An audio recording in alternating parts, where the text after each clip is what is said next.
Welcome back to jet transformation part 4. Up to part 3 we have studied what is jet transformation, how to find the jet transformation of given sequences, and how to write the inverse jet transformation. Today we will study the most important topic of jet transformation, that is called convolution theorem, and we will also study a method that is called residue method for finding the inverse jet transformation. So let's start. Convolution of sequence. Firstly, I am going to see the definition of convolution for sequences. For the given two functions, we have already studied the convolution in the lecture Laplace transformation. You can see that lecture.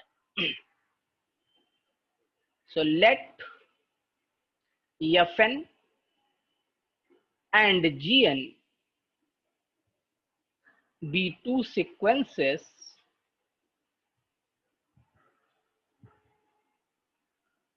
then the convolution of these sequences is defined by sorry, this is the representation Fn convolution Gn. This star is representing convolution. Some people represent like this Fn convolution Gn, and it is given as sigma k equal to 0 to n fk into g of n minus k. Or some people also represent sigma k equal to 0 to n gn into f of n minus k. Means convolution is commutative. Convolution satisfies the commutative property. So if you expand it, it will be equal to f0 gn plus f1 gn minus 1, and last term will be fn g0. And if you use the second sigma, it will be equal to gn into if you put k equal to 0, then this is gk actually, gk. Then it is g0 fn plus g1 fn minus 1 plus so on gk f0. Or you can write it is satisfying the commutative property also. So it can be written as gn convolution fn. Here k is variable, it is involved in both the sequences. So this is the definition of convolution of two sequences. This sigma representation is the definition. Let's see what is the convolution theorem. It is very useful in the evaluation of inverse jet transformation. So let Fn and Gn be any two sequences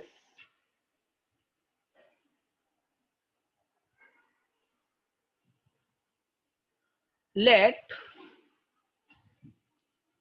jet transformation of Fn is equals to f of z in the region mod z greater than 1 over r1. R1 is the radius of convergence. And jet transformation of Gn sequences g of z in the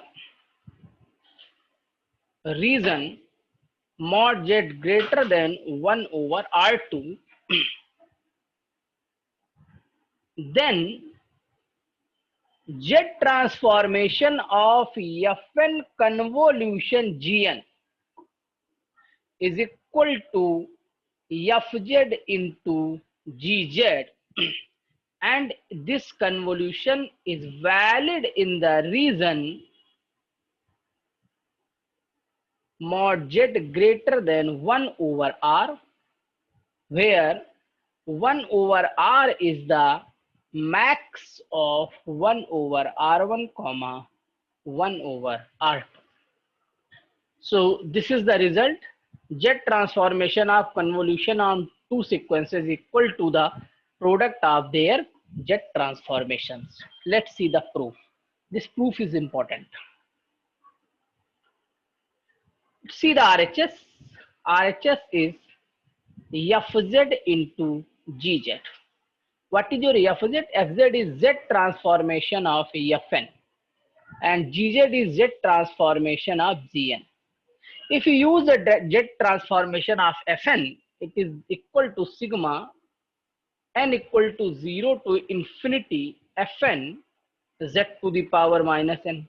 And if you use similar definition for Gn sequence, it is n equal to 0 to infinity Gn Z to the power minus n. Now if you expand the sigma, it will be F0 plus F1 by Z plus F2 by Z square and so on. Similarly, second G0 plus G1 over Z plus G2 over Z square and so on. If you do the product of these two brackets, you will get F0 G0 plus collect the coefficient of 1 over Z, then it will be F0 G1 plus F1 G0 over Z. Similarly, collect the coefficient of 1 over Z square, it will be F0 G2 plus F1 G1 plus F2 G0 over Z square plus so on. Now we can write it with the help of sigma function. If we write the nth term here, it can be written as sigma n equal to 0 to infinity sigma k equal to 0 to n fk z of n minus k and z to the power minus n. You can write this is a form of inside sigma, and if you all add the term up to infinity, you will get the complete product. Then this is equal to sigma n equal to 0 to infinity. This is the definition of f convolution Gn sequence. If you see, this is the definition, sigma k equal to 0 to n fk g of n minus k. So this is nothing else. This is the convolution of Fn with Gn into Z to the power minus n. Now we know the definition of any sequence Hn, Z transformation of any sequence Hn is equal to sigma n equal to 0 to infinity Hn Z to the power minus n. So if you compare here, what is Hn? Hn is this value. If you compare with this definition, here Hn is convolution of Fn into Gn. So this is nothing else. This is the Z transformation of Fn convolution Gn. Yet this is the proof of this convolution theorem. This is equal to RHS. So we have a remark here also. Z inverse of Fz into Gz equal to Fn convolution Gn. So this is the important result. Let's see some examples. So first example is using convolution theorem,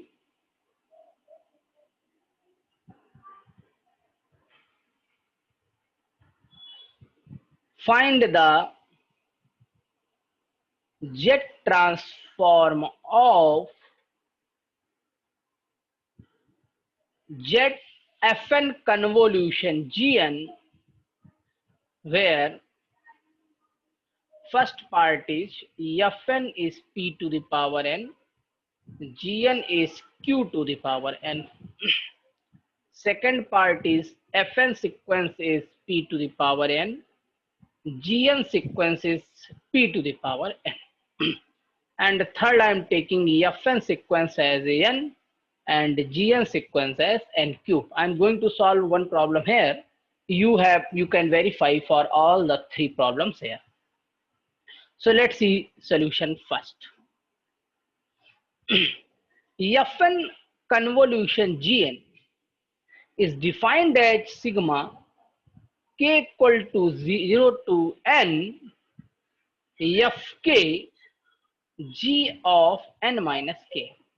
If you put the value for first problem, it is sigma k equal to 0 to n.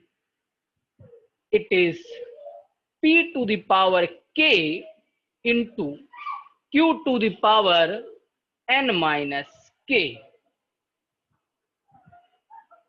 Now you can see that q to the power n we can take outside also, or if you want you can expand this. This is equal to q to the power n if you use sigma k equal to 0 to n plus p1 q to the power n minus 1 plus so on p to the power n. So this is a geometric progression of n plus 1 terms because it is starting from 0. So up to 0 to n you have n plus 1 term with first term is q to the power n. Common ratio is I think p by q and number of terms is n plus 1. Then sum is a r to the power n minus 1 over r to the r minus 1. So if you put the value of a, r and n, a is here q to the power n, r is p by q to the power n plus 1 minus 1 over p by q minus 1. We can see that this is equal to, if you simplify, q to the power n plus 1 minus p to the power n plus 1 over q minus p. We can take negative sign also common. Then we will get this type of expression here. So this is the convolution of Fn and Gn. Now use the Z transformation. So what is the Z transformation of p to the power n? I told you the Z transformation of a to the power n is z over z minus a. So it will be z over z minus p. What will be the Z transformation of q to the power n? It will be z over z minus q. So according to the convolution theorem, Z transformation of Fn convolution Gn is equal to the Fz into Gz. It must be equal. It must be equal. So it must be equal to the Fn convolution. Gn is p to the power n, q to the power n. Fz is z over z minus p into z over z minus q, or you can write down z square over z minus p z minus q. So this is the Z transformation according to you we have. Now call it as this complete function as Hz. So for the verification, we have to find the inverse Z transformation and we will get the same expression. So how to find the inverse Z transformation for this product? Call it as Hz now. So we told you we will divide by Z both the sides and we will break the partial fraction. I told you this trick. I hope you remember it. Then if you break the partial fraction, you will get this is q minus p, qz over z minus q minus pz over z minus p. Take the inverse Z transformation. Take the inverse Z transformation. Take inverse Z transformation. It is little bit confusing. So you practice 1-2 times, you will get what I want to say here. For taking Z transformation, I am sending Z to the right hand side. It is not Z here now. Not Z here now. If you divide by Z, you will get the same expression, Hz equal to 1 over q minus p, qz over z minus q minus pz over z minus p. Take the inverse Z transformation, you will get it is equal to q to the power n plus 1 minus p to the power n plus 1 over q minus p, which was the convolution of Pn and Fn and Fn and Gn. So similarly, you can verify all the three results. But my objective is to tell you the shortest method for finding the inverse Z transformation. So I'm going to discuss that very important method now. Residue method for inverse Z transformation. Most important, very easy method. It will give you answer very quickly. So I'm going to write here the sequence Fn here. Sequence Fn is equal to sigma of all poles of Fz. Fz is the, where Fz is, let Z transformation of Fn sequence is Fz. Then we will find the poles. What are the poles? Poles where Fz is not defined. I discussed this method in Laplace also. And this is sum of all residue of Fz into Z to the power n minus 1. Residue of Fz into Z to the power n minus 1. Now, how to find the residue? So, residue of Fz at Z equal to beta if mth order. Suppose Z equal to beta is m time repeating roots where capital Fz is not defined. Then the formula is given as 1 over m minus 1 factorial limit Z tending to beta m minus 1 time differentiation of this curly product Z minus beta to the power m into Fz Z to the power n minus 1. Suppose it is a simple pole or Z equal to beta is only coming once. For m equal to 1 means first order pole, then the residue of Fz at Z equal to beta will be equal to the limit Z tending to beta Z minus beta Fz into Z to the power n minus 1. I hope you did not understand anything. Let's see two examples, then you will better understand it. Find Z inverse of Z over Z minus 5. Suppose you don't know any formula. Now, we know that the Z transformation of Fn is Fz or Fn equal to Z inverse Fz. So if you compare, this is capital Fz is given here. Capital Fz is Z over Z minus 5. Where this Fz is not defined, Z equal to 5 is a pole of order 1. Why order 1? Because it has only degree 1. If it has degree 2, then it will be pole of order 2. So now, what will be the residue? So residue of Fz at Z equal to 5 will be limit Z tending to 5 because it is order 1 only, Z minus 5 into Fz Z to the power n minus 1. So it will be limit Z tending to 5, Z minus 5. What is Fz? Z over Z minus 5. Z to the power n minus 1 will come together. It is cancelled out. Now apply the limit Z equal to 5. So it will be 5 into 5 to the power n minus 1. So what will be the product? Ultimately 5 to the power n. It means the sequence Fn is 5 to the power n, for which this is the Z transformation is given. So this is the simplest way. Now let's see one more example. find inverse Z transform of Z square plus Z over Z minus 1 whole cube. So if you compare, this is your Fz. So Fz has pole at Z equal to 1 of order, किस order का pole है भाई इस पर? Of order 3, because it has degree 3 and it is not defined at Z equal to 1, so Z equal to 1 is a pole.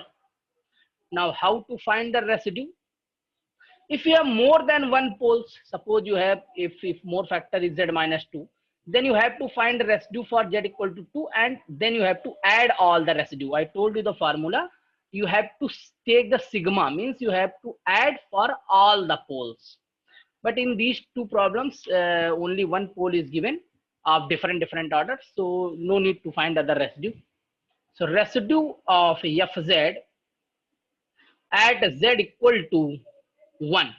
It is of order 3, so we have formula of order m. So apply this formula and put m equal to 3. It will become 1 upon factorial 2.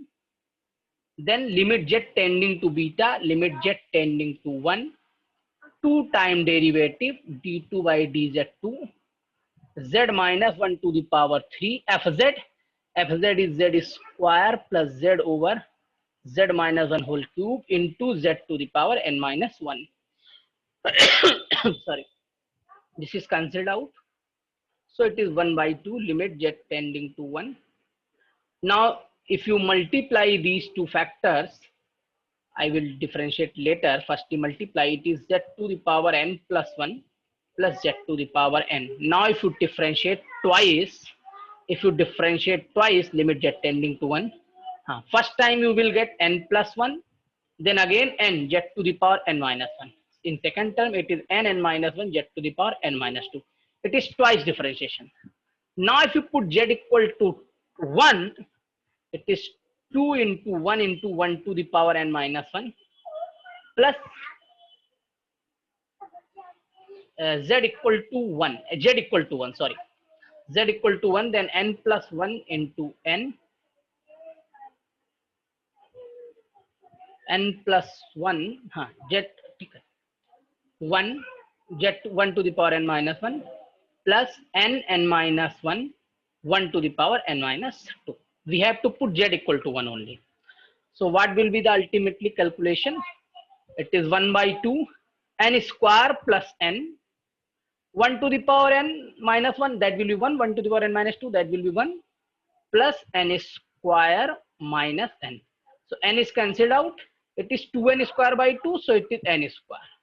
It means this is the given Z transformation of n square. So the given sequence is n square for which this Z transformation is given. So these are very simple method, residue method. You all try it. I am giving you some examples, homework. Find the Z inverse of Z cube plus 2Z square plus 29Z over Z minus 1. Here I have two poles at 1 and minus 3. So find the residue for both and then add. Second problem is Z inverse Z cube plus 5Z square plus 6Z over Z minus 2 Z minus 3 whole cube. Okay, thank you. In the next class, we will study the solution of differential equation.